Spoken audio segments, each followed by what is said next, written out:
Cool project we're seeing people tackle at home is to make something simple like this ladder, but what else could we use it for? Once you've got the structure, you could suspend it above your kitchen bench and hang some pots and pans off it. You could use it as a normal towel rack in the bathroom as well.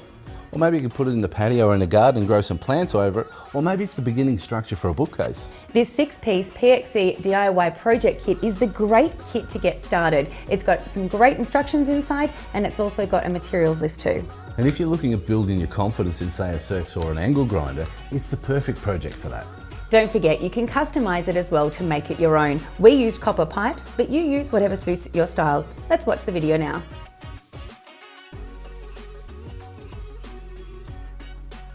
Firstly, start by deciding what angle you'd like your rack to lean on.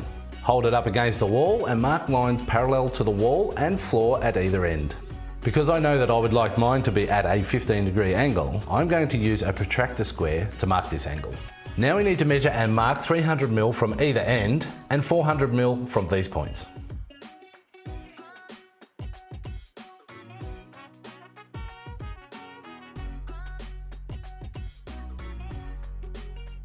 Then align both pieces of timber together, making sure they're square, and clamp them.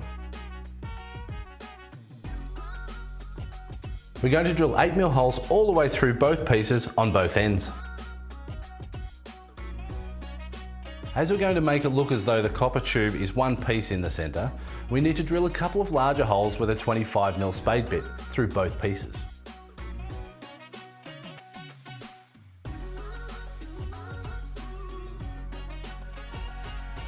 Next, adjust your circular saw and cut along the angled lines at both ends.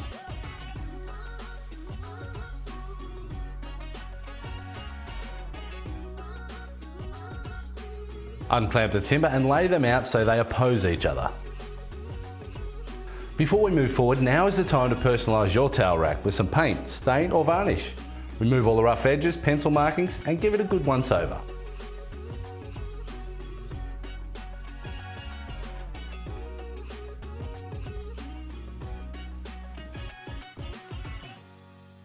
We need to neaten up the top and bottom levels, and you'll see what I mean shortly. Grab the 25mm spade bit and drill to half the thickness of the timber on the inner side at both the very top and bottom holes.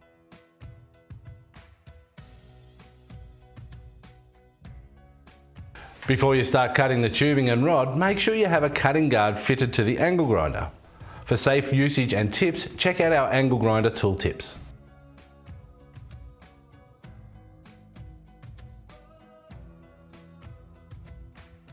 Quick tip, to easily mark metallic tubing and rod, use some masking tape.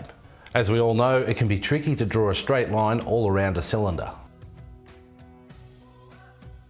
You'll need to cut 2 pieces of copper tubing at 560mm long, 2 at 470mm long, and 2 at 330mm long. Then cut 2 520mm pieces of threaded rod.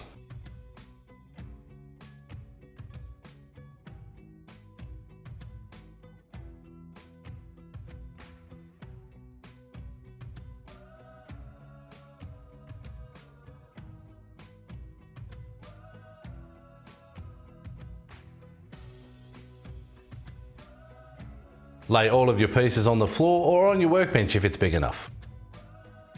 Let's start the assembly by sliding in the rods on one side at the top and the bottom only, then the tube.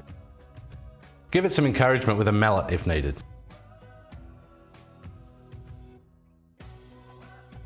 Then place the tubing in the remaining holes. Again, a little encouragement if needed. Then once all the rods and tubing are slotted into the one side, close it off with the other piece of timber. With the dome nuts, lock off the rods at the top and bottom nice and tight. Now we're going to finish off the centerpiece with the 90-degree elbows. Slot these onto the 330mm pieces. Don't glue them yet as we're just testing the fit. Slide the elbows onto the tubing on the rack. Once you're happy with the fit, go ahead and glue them together with some metal bonding glue. Give them a tap with a mallet and wipe off any excess glue as quickly as you can.